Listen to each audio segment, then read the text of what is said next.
Selamat malam. Jadi kami di sini dari kelompok 2 kelas 2C akan mempresentasikan tugas mengenai insertion short. Sebelumnya izinkan kami untuk memperkenalkan diri kami.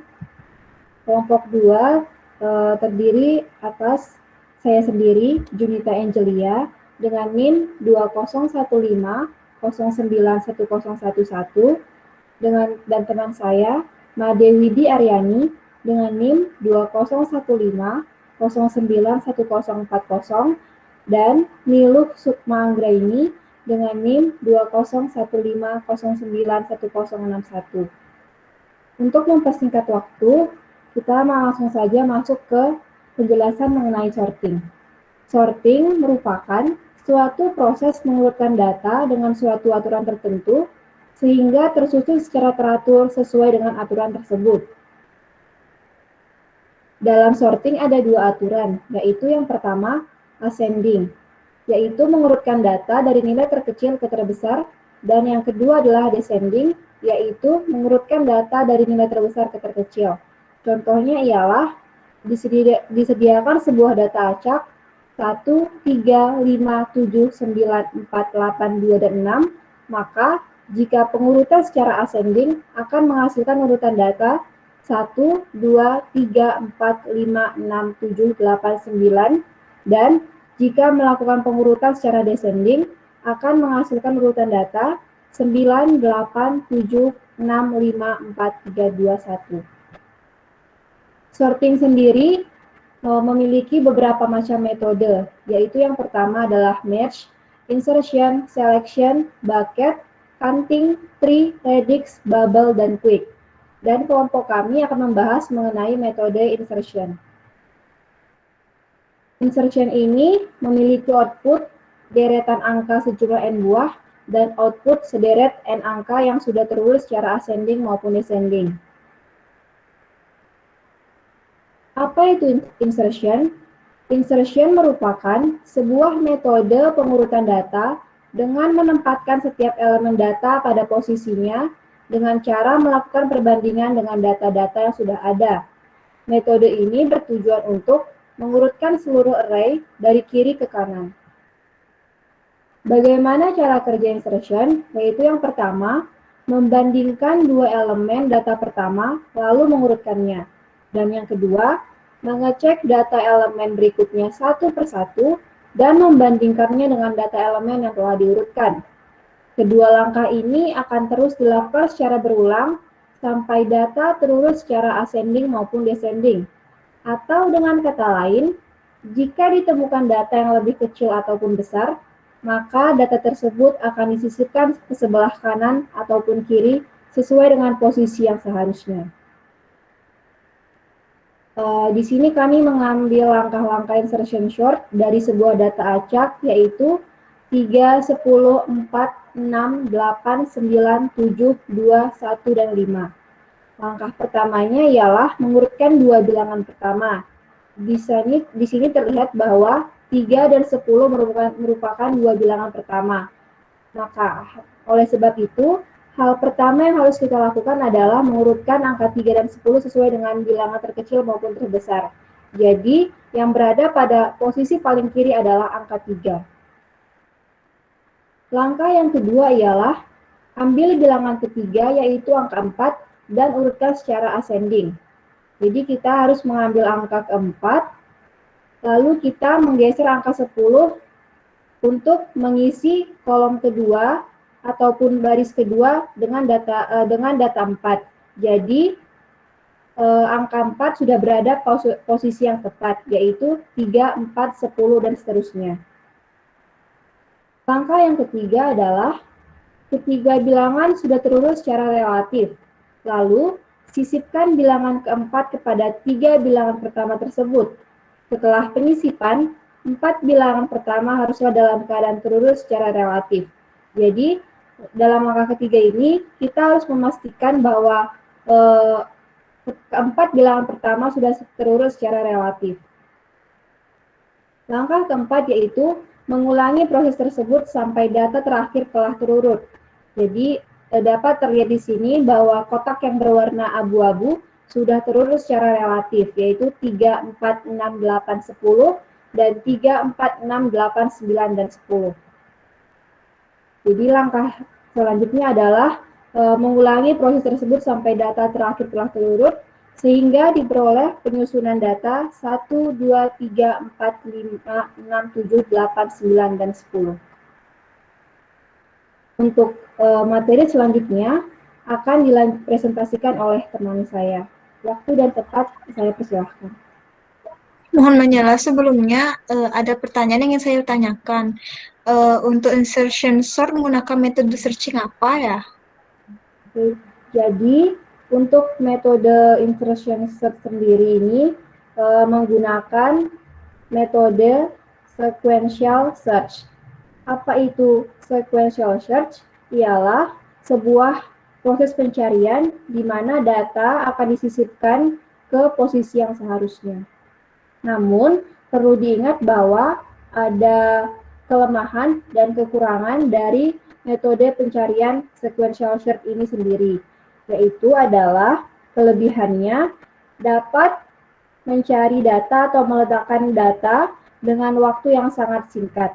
Namun, untuk kekurangannya ialah jika data yang dicari terletak di indeks array terakhir, waktu yang dibutuhkan sangatlah lama karena semakin banyak data yang harus diurutkan, akan semakin banyak waktu yang sangat diperlukan. Demikian jawaban dari saya. Apakah masih ada pertanyaan yang lain? Sudah bisa diterima, Jun? Sudah dari saya. Mungkin dari saya Sukma. tidak ada. Oke.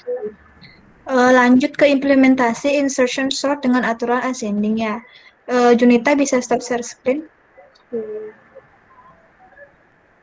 Baik, presentasi saya ambil alih.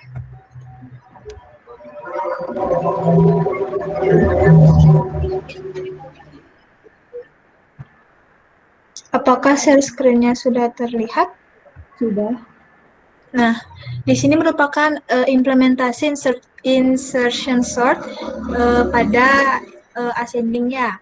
Dimana pertama itu seperti biasa dalam bahasa C kita menggunakan include stdio head. Ini merupakan header untuk input dan outputnya.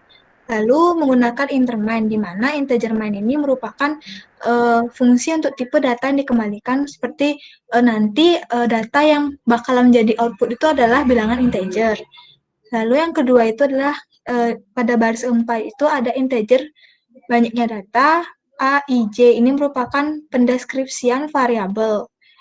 Lalu seperti biasa printf itu printf di mana fungsinya itu sebagai pemuncul output atau outputan untuk user untuk bisa melihat apa yang dituliskan dalam program. Nanti pada saat di run, program itu akan mengeluarkan welcome insertion ascending program. Nah, seperti yang dijelaskan tadi menggunakan printf, banyaknya data, inputan di mana nanti akan diberikan info jika program membutuhkan data inputan. Digunakannya fungsi scanf, di mana untuk memberi masukan. Misalnya saja pada saat banyaknya data inputan itu dibutuhkannya 5, maka itu akan ditampung dalam variabel banyaknya data.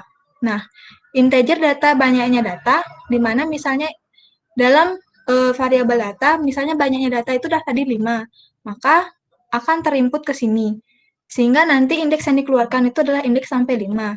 Di mana seperti biasa, array itu dimulai dari 0, tapi indeks outputnya akan dimulai dari 1 sampai ke 5. Lalu lanjut ke program baris 17 dan 18, di mana for awal ini digunakan untuk menyeleksi atau mengeksekusi di direct indeks pertama membandingkan dengan indeks yang selanjutnya seperti itu. Lalu di mana integer time ini digunakan sebagai fungsi penampung urutan yang tidak tepat.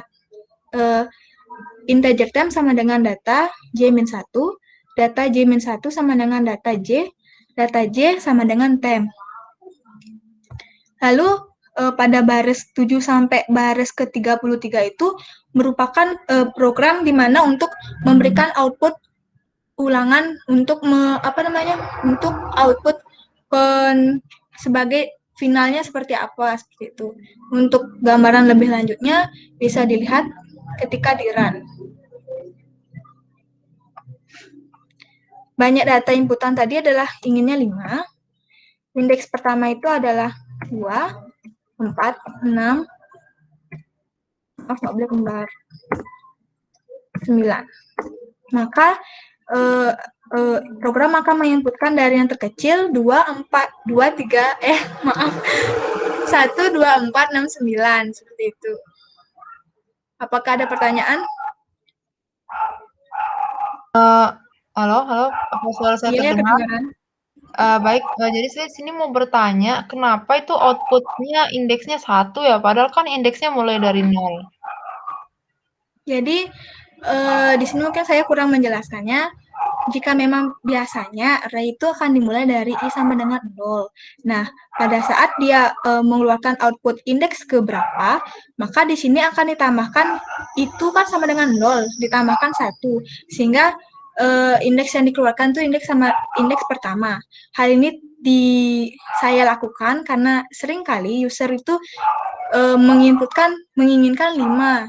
Tapi jika mulai dari indeks ke 0, maka yang terakhir itu adalah indeks keempat kan.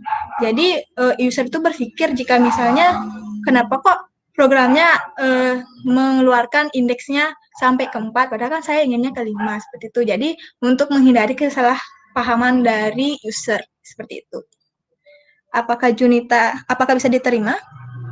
Baik, bisa diterima. Untuk Junita ada pertanyaan? Kalau dari saya sudah cukup dan sudah mengerti. Terima kasih. Oke. Mungkin presentasi bisa dilanjutkan ke teman saya. Oke, baik. Jadi saya akan melakukan presenting.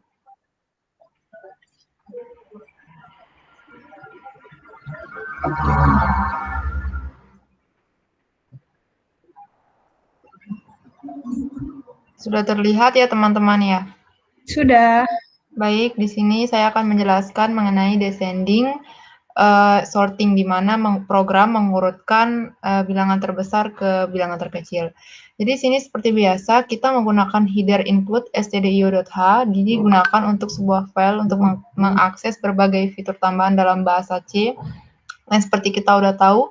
Terus kita menggunakan in main. Di sini fungsi main itu untuk mengembalikan nilai 0 setelah dieksekusi. Jadi berbeda dengan nilai void, di mana nilai void itu mengandung nilai tidak mengembalikan nilai 0 setelah dieksekusi, jadi integernya terbatas. Kemudian lalu kita akan menambahkan tipe data integer. Di sini saya menambahkan tipe data yang bisa dibilang disimbolkan dengan A, B, tem, dan total. Selanjutnya kita akan masuk ke indata 20. Ini bisa diabaikan saja karena ini bisa digunakan dan bisa tidak digunakan. Jadi ini indata 20 karena program maksimal integernya itu saya inginnya 20, tapi ini bisa juga tidak digunakan. Selanjutnya di sini pada baris ke-8 print program descending sorting insertion sort. Nah, selanjutnya masuk ke print masukkan jumlah data. Di sini ada scan D total, itu jadi inputan tersebut harus berupa data integer. Selanjutnya for A sama dengan 0, A lebih kecil dari total, itu adalah perulangan A sama dengan total. Jadi di mana di sini dimaksudkan tip A itu adalah data yang bisa dibilang inputan A itu lebih kecil daripada 0, maksudnya itu datanya itu bisa berupa integer angka 1, 2, 3, 4, 5, 6, seterusnya. Selanjutnya kita masuk ke baris 12, di mana di sini print masukkan nilai pada indeks ke min D, itu ada maksud saya persen D. Nah, di sini di mana di inputan total tadi itu akan dimasukkan indeks berapakah yang ingin dimasukkan inputannya, jumlah datanya. Jadi, misalnya saya ingin menginput sebanyak 5 jumlah data, maka pada masukan nilai indeks ini akan dituliskan 1 sampai dengan 5. Nah, di indeks ke 1 sampai dengan 5 itu kita bisa menginputkan lagi integer atau angka yang kita inginkan dalam bentuk acak gitu. Jadi, makanya untuk proses 15 sampai dengan 24 ini adalah program untuk perulangan A-nya. Jadi, akan digunakan data B untuk memproses data nilai A, indeks yang di-input tersebut. Ini data B ini akan membantu sehingga jika data A kurang lebih kecil dari data B, jika data A lebih besar dari data B, maka data B akan sebagai tempat penyimpanan sementara untuk menukar nilai. Nah, jika data B sama dengan data A, maka data A attempt. Ini adalah selanjutnya kita masuk ke bagian paling akhirnya, ini untuk output-nya. Di sini print data setelah diurut, maka print data A. Jika proses pengurutan sudah rampung, maka data A-nya akan di-print. Untuk lebih jelasnya, saya akan run saja di sini.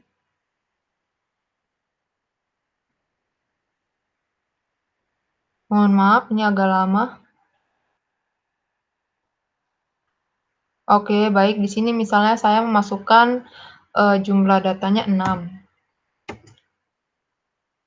Lalu saya akan indeks 1 saya masukkan 2, indeks kedua saya masukkan 6, indeks ketiga 4, keempat 7 misalnya, kelima 1, dan yang terakhir ke-6 saya masukkan di sini 5. Nah, data setelah diurutkan akan dimulai dari maksudnya angka besar 7, 6, 5, 4, 2, dan 1. Mungkin untuk teman-teman apakah ada pertanyaan mengenai program ini? Baik, saya ingin menanyakan sesuatu. Pertanyaannya ialah, apakah kelebihan dan kekurangan dari program insertion sort ini? Kalau menurut saya untuk program descending sorting ini dengan insertion sort ini tuh kelebihan dan kekurangannya tuh ada banyak. Kelebihannya sih implementasinya tuh sederhana ya, jadi tidak perlu ribet dan efektif jika jumlah datanya itu sedikit gitu loh. Jadi kalau misalnya kita masih menggunakan kan seperti saya sudah bilang tadi, itu saya menggunakan IN20. Sebenarnya bisa saya digunakan atau tidak, tapi sangat efektif saja sih kalau misalnya ada batas seperti itu untuk mengetahui jumlah data itu yang dimasukkan. Lalu kalau untuk kekurangannya sih banyak ya operasi yang perlu dalam mencari posisi yang tepat. Jadi kayak sangat susah gitu untuk mencari lariknya dari setiap pemrograman yang digunakan ini. Saya sendiri pun masih pertama bingung tem ini tuh sebagai apa, tapi setelah mencari di Google ternyata tem itu adalah tempat penyimpanan sementara, jadi dia akan menukar nilai di situ untuk proses algoritma yang untuk proses algoritma yang di atas ini. Seperti itu Junita, apakah bisa dipahami? Dipahami ya. Oke, terima kasih Sukma atas jawabannya. Saya sudah dapat memahaminya. Terima kasih. Oke, untuk Widi, apakah ada pertanyaan? Untuk saat ini sih enggak ya, dan programnya kan hampir sama dengan saya juga, jadi pertanyaannya enggak ada sih. Makasih, Oke, baiklah. Saya akan stop sharing ya. Oke, apakah bisa ditutup? Tutup dah, Ma. Oke, baiklah. Saya akan menutup presentasi malam ini. Terima kasih jika ada salah kata, mohon dimaafkan. Sekian dan terima kasih. Widi bisa recordingnya selesai.